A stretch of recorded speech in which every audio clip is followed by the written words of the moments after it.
여러분 평안하십니까? 오늘도 말씀과 함께 주님의 은혜 가운데 거하시기 바랍니다. 오늘 말씀은 열왕기상 13장입니다. 말씀 개요입니다. 1절부터 10절은 여로보암이 금송아지를 만들어 백성들로 하여금 경배하게 만든 죄를 유다에서 온 하나님의 사람이 책망하고 경고하는 내용입니다. 11절부터 32절은 유다에서 온 하나님의 사람이 베델의 늙은 선지자로 인해 하나님의 말씀에 불순종함으로 죽임을 당하는 내용이고요.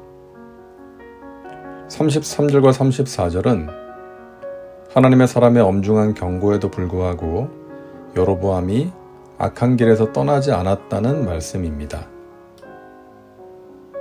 말씀 묵상입니다. 솔로몬 사후에 이스라엘은 북이스라엘과 남유다로 분열되었습니다. 북왕국 이스라엘의 왕이 된 여로보암은 백성들이 하나님께 제사를 드리러 예루살렘으로 가면 유다의 왕인 르호보암을 따를 수도 있겠다는 판단에 베델과 단에 금송아지를 만들어 놓고 경배하게 합니다. 예루살렘에 가지 말고 여기서 그냥 제사하라는 것이었죠. 자신의 왕권이 약화될 것을 우려하여 시행한 정책이었습니다. 뿐만 아니라 여로보암은 자기 마음대로 절기를 정해서 베델에 쌓은 제단에 올라가서 분향합니다. 참으로 대책 없는 왕이었죠.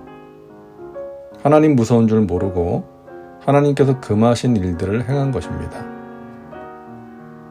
하나님께서는 유다의 하나님의 사람, 이름 없는 선지자를 베델로 보내서 여로보암의 죄를 책망하고 경고하게 하십니다.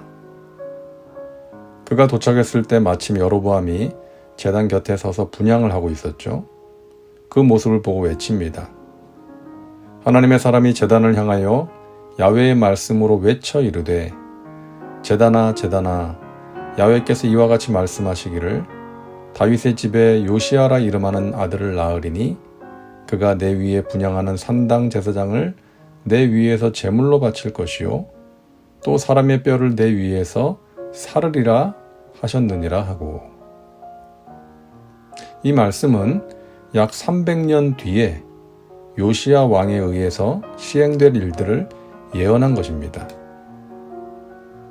그 말을 듣고 화가 난 여로보암 왕이 손을 뻗어서 그를 체포할 것을 명령하자 그의 손이 말라버립니다. 손이 말랐다는 것은 마비 증세가 왔거나 근육이 굳어버린 것으로 생각하면 될 것 같습니다. 그리고 하나님의 사람이 말한 그대로 베델의 제단이 갈라지면서 재가 쏟아집니다. 그러자 여로보암은 두려웠던 나머지 하나님의 사람에게 자신을 위해 기도해서 손을 정상으로 온전하게 해달라고 부탁하고 하나님의 사람이 기도하자 다시 손이 정상으로 돌아왔습니다. 여로보암은 하나님의 사람에게 함께 집에 가자고 예물을 주겠다라고 했지만 하나님의 사람은 하나님의 명령이 있었기에 그렇게 할 수 없다고 대답합니다. 하나님의 명령은 이것이었죠. 9절입니다. 이는 곧 야훼의 말씀이 내게 명령하여 이르시기를 떡도 먹지 말며 물도 마시지 말고 왔던 길로 되돌아가지 말라 하셨음이니이다 하고, 만약 하나님의 사람이 여로보암과 함께 집에 가서 식사를 하고 이야기를 나누고 그가 주는 예물을 받는다면, 그러함으로 하나님을 대적하고 우상 숭배를 일삼은 여로보암과 교제를 나눈다면 하나님께서 말씀하신 심판의 경고가 무색하게 되는 것이죠.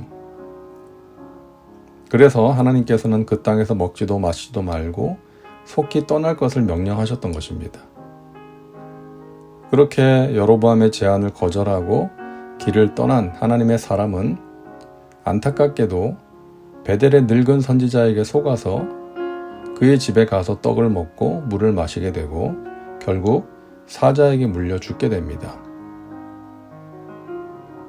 우리는 여기서 세 사람을 생각해 볼 필요가 있습니다. 먼저는 속인 선지자입니다. 베델의 늙은 선지자죠. 유다에서 온 하나님의 사람에게 나도 그대와 같은 선지자라고 하면서 경계심을 풀게 하고, 천사가 나에게 말했다. 너를 집으로 데리고 가서 떡을 먹이고 물을 마시게 하라고 하셨다라고 거짓말을 해서 그를 하나님의 명령에 불순종하게 만들었던 것이죠. 이 사람은 선지자라고 했지만 하나님께서 하시지도 않은 말을 하고 하나님의 명령을 불순종하게 만든 것을 볼 때에 참된 선지자는 아니었습니다. 오늘날도 거짓 선지자들이 있습니다. 하나님의 말씀을 듣지도 않았으면서 들었다고 합니다.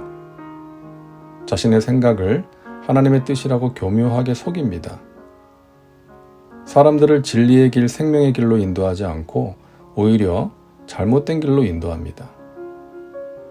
하나님의 일이라고 하면서 자신의 욕망을 이루기 위해 밀어붙입니다. 그런 자들에게 속지 말아야 합니다.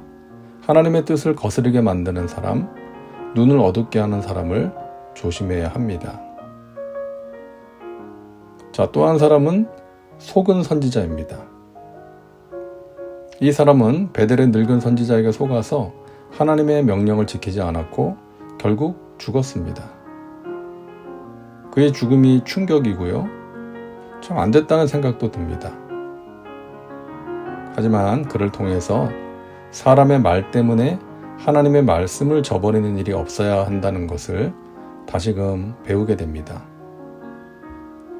마귀는 지금도 우리를 교묘하게 속입니다. 우리를 하나님으로부터 멀어지게 하고 하나님의 말씀을 지켜 행하지 못하게 하는 것이죠. 그에게 속아서 어쩔 수 없이 그랬습니다 라는 말로 불순종을 합리화할 수는 없는 것입니다. 그러나 이 사람은 죽음을 통해서 결국 베델의 늙은 선지자와 이스라엘에게 교훈을 전합니다. 하나님께서 하신 것이죠. 베델의 늙은 선지자는 유다에서 온 하나님의 사람의 죽음을 보고 슬퍼하며 그의 장사를 지내줍니다. 그 사람을 죽게 만든 죄책감에서 그랬겠죠.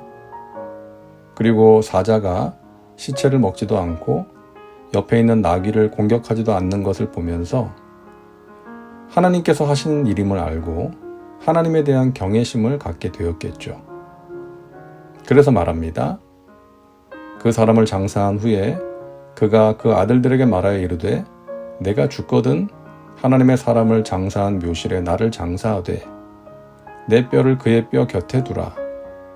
그가 야훼의 말씀으로 베델에 있는 제단을 향하고 또 사마리아 성읍들에 있는 모든 산당을 향하여 외쳐 말한 모든 것이 반드시 이룰 것임이니라. 이 늙은 선지자는 유다에서 온 선지자가 전한 하나님의 말씀이 반드시 이루어질 것이라고 선포합니다. 유다에서 온 선지자의 죽음을 통해서 확신하게 되었던 것이죠. 자, 마지막 사람은 여로보암입니다. 33절과 34절입니다. 여로보암이 이 일 후에도 그의 악한 길에서 떠나 돌이키지 아니하고 다시 일반 백성을 산당의 제사장으로 삼되 누구든지 자원하면 그 사람을 산당의 제사장으로 삼았으므로 이 일이 여로보암 집의 죄가 되어 그 집이 땅 위에서 끊어져 멸망하게 되니라. 여로보암은 이런 일을 겪었음에도 깨닫지 못했고 회개하지 않았습니다. 여전히 자기 마음대로 합니다. 화인 맞은 양심, 깨닫지 못하는 굳어져 버린 심령입니다. 왕이라는 절대 권력이 갖는 함정이었습니다. 그 결과 여로보암은 멸망의 길로 가게 됩니다. 다음은 말씀 적용입니다. 오늘 말씀을 통해 당신에게 주시는 메시지는 무엇입니까? 오늘 말씀에 나오는 세 사람을 보면서 무엇을 느끼십니까? 이제 기도합니다. 사랑과 은혜가 풍성하신 하나님, 오늘도 말씀과 함께 살게 하시니 감사합니다. 말씀을 통해 우리에게 주시는 교훈들 듣고 잊어버리지 말게 하시고 우리의 마음판에 새겨지게 하여 주옵소서. 하나님의 말씀에 불순종하는 것을 당연하게 여기는 세상과 사람들에게 속지 않도록 성령께서 우리를 붙드시고 이끌어 주옵소서. 예수님의 이름으로 기도하옵나이다. 아멘. 오늘도 말씀과 함께 은혜 가운데 거하시기 바랍니다. 여러분 사랑하고 축복합니다.